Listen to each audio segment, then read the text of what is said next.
වේල ගන්න පිහිදාන ඩිස්ප්ලේ එක හොඳට. ඊට පස්සේ වෙලා ගන්නතු ටක් ගාලා ටෙම්පර්ඩ් එකේ ස්ටිකර් එක ගලවලා ගානට කොන් හතර බැලන්ස් වෙන විදියට ඉස්සෙල්ලාම මේ යට කොන් දෙකට තියාගන්න ටෙම්පර්ඩ් එක.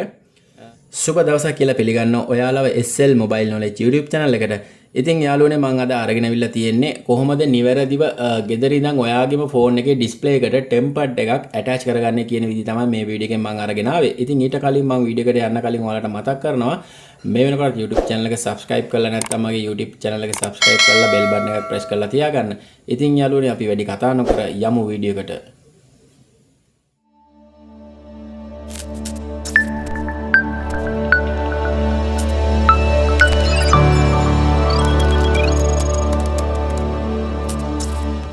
ඉතින් යාළුවනේ ඔයාලට බලා ගන්න පුළුවන් මගේ අතේ මේ තියෙන ටෙම්පර්ඩ් ග්ලාස් එක.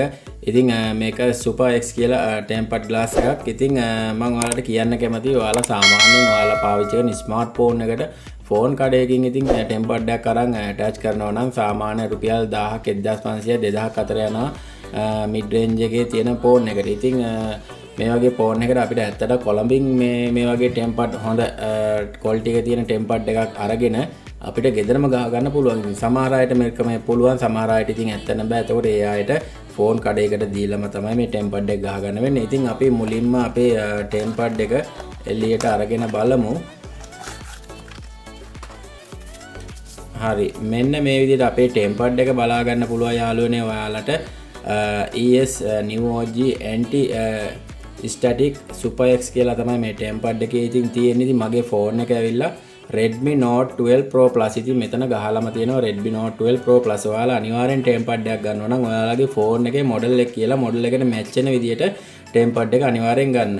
ඉතින් අපිට ඊට අමතරව දීලා තියෙනවා මේ ටෙම්පර්ඩ් එක ගහන්න කලින් අපේ ෆෝන් එකේ කුණු දූවිලි රැඳිලා තියෙන නිසා ඒක ක්ලීන් කරගන්න මෙන්න මේ වගේ අපිට පොඩි මේවා දෙකක් තියෙනවා. ඉතින් බලා ගන්න පුළුවන් පොඩි නිකන් අර රෙදි වගේ නිකන් පොඩි ටිෂු පේපර් වගේ දෙකක් තමයි මේකේ තියෙන්නේ. ඉතින් අංක 1ට දාලා තියෙන එක ඔයා ඩිස්ප්ලේ එකේ ටෙම්පර්ඩ් එක අලවන්න කලින් මේක වෙන් කරගන්න. වෙන් කරගෙන මේක ඇතුලේ තියෙන මෙන්න මේ අපේ ටිෂු එක වගේ අයිටම් එක එළියට ගන්න. ඉතින් ඒක යාළුවනේ අපිට පොඩි වතුර ගතියක් වගේ තියෙනවා. ඉතින් ඊට කලින් ඔයාගේ ෆෝන් එකේ දාලා තියෙන බෑක් කවර් එක ගලවලා අයින් කරන්න සිද්ධ වෙනවා ඔයාට. මෙන්න මේ විදිහට ඔයාට පුළුවන් ඔයාගේ ෆෝන් එකේ ඩිස්ප්ලේ එක හොඳට ක්ලීන් කරගන්න.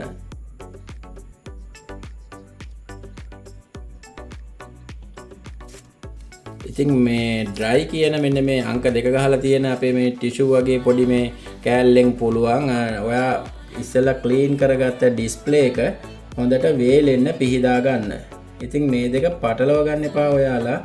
මොකද අංක දෙක තියෙන්නේ ඉස්සෙල්ලාම අංක එකේ පොඩි නිකන් ඇසිඩ් එකක් වගේ පොඩි නිකන් කිමිකල් එකක් වගේ එකක් තියෙන වතුර නෙමෙයි. ඒක නිකන් වතුර ගතිය වගේ තමයි ඩිස්ප්ලේ එකේ අපි ක්ලීන් කරද්දී අපිට පේන්නේ උඩ නිකන් වතුර ගතිය තියෙනවා වගේ කියලා ඩිස්ප්ලේ ක්ලීනර් කරන මොනවා හරි පොඩි කිමිකල් එකක් තියෙන ඒකෙන් ක්ලීන් කරලා ඊට පස්සේ ඔයා අංක දෙක ගහලා තියෙන ඒ පොඩි අර අපේ ටිෂු එක වගේ ඒ කෑල්ල අරගෙන ඒකෙන් පිහදා ගන්න හොඳට ඩිස්ප්ලේ එකේ දාරවල ඔය අයින් වලේ තියෙන කුණු යන්න.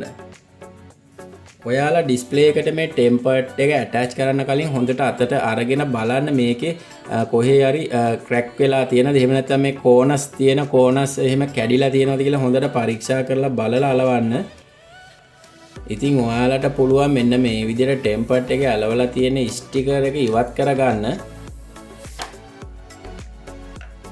මේක එකපාරින්ම ඔයාලා අනිවාර්යයෙන්ම අලවන්න ඕනේ. මොකද නැත්තම් මේකේ ඇතුලේ අර දූවිලි දස්ට් එක වගේ ගිහිල්ලා බබල් සිටින්න පුළුවන්. හරි, ඔයාලට පේනවා ඇති මම මෙන්න මේ විදිහට ටෙම්පර්ඩ් එක උඩට තිබ්බ ගානට කොන් හතරෙන් බැලන්ස් කරලා ඔයාලට පේනවා ඇති මෙන්න මේ ගානට නිකන් අර වතුර ගලාගෙන යනවා වගේ ගිහිල්ලා වෙලා ගානට ඇටච් වෙනවා මේක. ඊට පස්සේ ඉතින් අපි පොඩ්ඩක් අතින් මේක පොඩ්ඩක් ටයිට් කරලා මෙන්න මේ විදිහට ඇතුලේ තියෙන අර වෝටර් බබල් එක වගේ ඒ කොන් හතරවල වල තියෙන එහෙම පොඩ්ඩක් අපි අතින් පුෂ් කරන්න ඕනේ. වැඩි ඔයගොල්ලෝ මේ ඔයගොල්ලන්ගේ ඇඟිලි දෙකෙන් වැඩි තද කරන්න යන්න එපා. ඩිස්ප්ලේ එක එහෙම වුණොත් ඩිස්ප්ලේ එකේ කලර්ස් පැත් මතු වෙන්න පුළුවන්. එහෙම නැත්නම් ඩිස්ප්ලේ එකේ ලයින් වෙන්න පුළුවන්, ඩැමේජ් වෙන්න පුළුවන් ඩිස්ප්ලේ එකට. ඒක නිසා ගොඩාක්ම අත තද කරන්න එපා ඩිස්ප්ලේ එකට.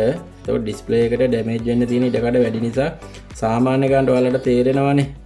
නියපොත්තෙන් වගේ පොඩ්ඩක් ඒ වෝටර් බබල් එක තියෙනවා නම් හිටලා අතින් නියපොත්තෙන් වගේ පොඩ්ඩක් තද කරලා යවන්න.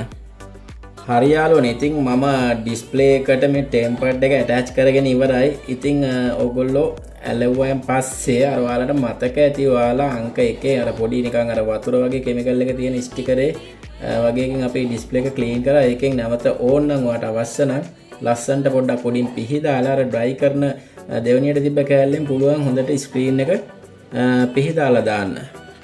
ඉතින් යාළුවනේ ඔයාලට බලා ගන්න පුළුවන් මම දැන් මේ වෙනකොටත් ඇත්තටම මට විනාඩි 5ක්වත් ගියේ නෑ, පොඩි කෙටි කාලයක් ගියේ. ඉතින් ටෙම්පර්ඩ් එකේ එක වෝටර් බබල් එකක් නෑ. ඔයාලට බලා ගන්න පුළුවන් ලස්සන්ටම කොන් හතර ඒ වගේම දාරවල් හොඳට ඇටච් වෙලා තියෙනවා 100% පොල්ට් එකට ඇතුලේ. එක දස්ට් එකක් නෑ. ඉතින් දස්ට් එක එන්න කලින් ඔයාලා හොඳට මේක ක්ලීන් කරගෙන ඊට පස්සේ ටෙම්පර්ඩ් එක ඇටච් කරලා ඊට පස්සේ ඉතින් මේක ඔයාලා ටෙම්පර්ඩ් එක අලවන්න කලින් අංක 1 ස්ටිකර් එක වගේ අර තියෙන එකෙන් ඔයාලා හොඳට ඩිස්ප්ලේ එක උඩ ක්ලීන් කරගන්න. ඊට පස්සේ අංක 2 තියෙනවා ඩ්‍රයිව් කරන පොඩි ටිෂු එක වගේ චූටි අර ඒ කෑල්ල තියෙන එකෙන් ඒකේ ස්ටිකර් එකෙන් ඔයාලා හොඳට මේක වේල ගන්න, පිහිදාන ඩිස්ප්ලේ එක හොඳට. ඊට පස්සේ වෙලා ගන්නතු ටක් ගාලා ටෙම්පර්ඩ් එකේ ස්ටිකර් එක ගලවලා ගානට කොන් හතර බැලන්ස් වෙන විදියට ඉස්සෙල්ලාම මේ යට කොන් දෙකට තියාගන්න ටෙම්පර්ඩ් එක.